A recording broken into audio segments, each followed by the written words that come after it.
নানগুলো দেখতে যতটা লোভনীয় খেতে ঠিক ততটাই মজার। সো হ্যালো এভরিওয়ান, যে বা যারা দেশ বা দেশের বাইরে যেখান থেকে আমার ভিডিওটা দেখছেন, আসসালামু আলাইকুম। অ্যানাদার নিউ ভিডিওতে ওয়েলকাম করছি। সন্ধ্যাবেলা এরকম ফাঁকা রাস্তা দিয়ে রিক্সায় ঘুরতে ভীষণ ভালো লাগে। দেখেন চারপাশের পরিবেশটা সত্যি অনেক বেশি মনোমুগ্ধকর ছিল। অনেক আপুরাই আছে আমাকে মাঝে মধ্যে ইনবক্সে আস্ক করে থাকে যে আপু ভিডিও আপলোডের সঠিক টাইমটা যদি একটু শেয়ার করতেন। সেই সব নতুন আপুরা যারা কিনা নিউলি কাজ করা শুরু করেছে তাদের উদ্দেশ্যে কিছু টিপস শেয়ার করব যেগুলো তাদের জন্য অত্যন্ত গুরুত্বপূর্ণ। আর যারা জানেন তারা তো জানেন, যারা জানেন না তাদের জন্য।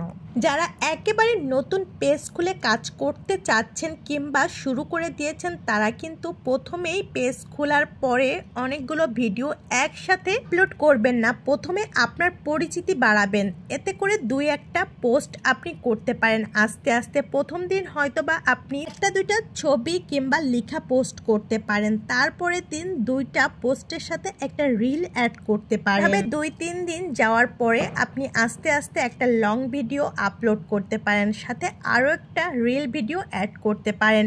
আস্তে আস্তে করে আপনি আপনার পোস্টগুলা যখন বাড়াবেন তখন কিন্তু আপনার রিচটাও আস্তে আস্তে বাড়বে। আর আপনি যদি একসাথে নতুন অবস্থায় অনেকগুলো পোস্ট করেন তাতে আপনার কোনো রকম কোনো রিচ কিংবা এঙ্গেজমেন্ট বাড়বে না। সেক্ষেত্রে আপনি অনেক বেশি হতাশা হয়ে পড়বেন যে বাকিদের তো অনেক রিচ কিংবা এঙ্গেজ হচ্ছে, আমার কেন হচ্ছে না। তাই নিজেকে হতাশাগ্রস্ত না করতে চাইলে অল্প অল্প পোস্ট করার মাধ্যমে নিজের পরিচিতি করেন, তারপরে দেখবেন একটা সময় আপনার ভিডিওতে অনেক রিচ এঙ্গেজমেন্ট। ইভেন এই প্ল্যাটফর্মে আপনাকে অনেকেই চিনবে। আগে নিজের পরিচিতি বাড়ানোর ফলেই আপনার অ্যাক্টিভিটিস বাড়াবেন। প্রতিদিন নিয়ম করে একই টাইমে ভিডিও আপলোড করতে পারেন। আর এই টাইমগুলো হতে পারে সকাল 12টা, দুপুর 3টা, সন্ধ্যা 6টা, রাত 9টা। এই টাইমগুলোতে আপনার পোস্টগুলো করতে পারেন, তাহলে ভালো একটা ভিউজ পাওয়ার পসিবিলিটি থাকে। ভিউজ যে হবে এমন কোনো কথা না, কিন্তু এই টাইমগুলোতে ভিউজটা পাওয়ার পসিবিলিটি থাকে।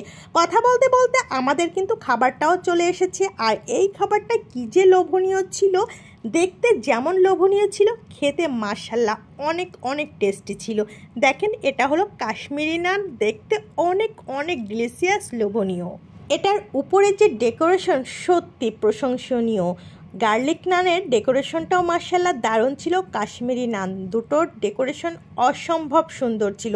আর এখানে যে চিকেনটা ছিল এটাও অসম্ভব মজার, আর বিফটা, দুটোই ছিল অসম্ভব মজার খাবার। এর জন্য তো এত দূর থেকে চলে এসেছি এই খাবারটা খাওয়ার জন্য। আরিশার বাবা আগেও খেয়েছে তাই আমাদেরকে নিয়ে এসেছিল। আর এই খাবারটা দুধ, জেলি এইসব দিয়েই বেশি টেস্ট লাগে। কথা বলতে বলতে বিদায় নিয়ে নিচ্ছি, কথা হচ্ছে নেক্সট ভিডিওতে। আসসালামু আলাইকুম।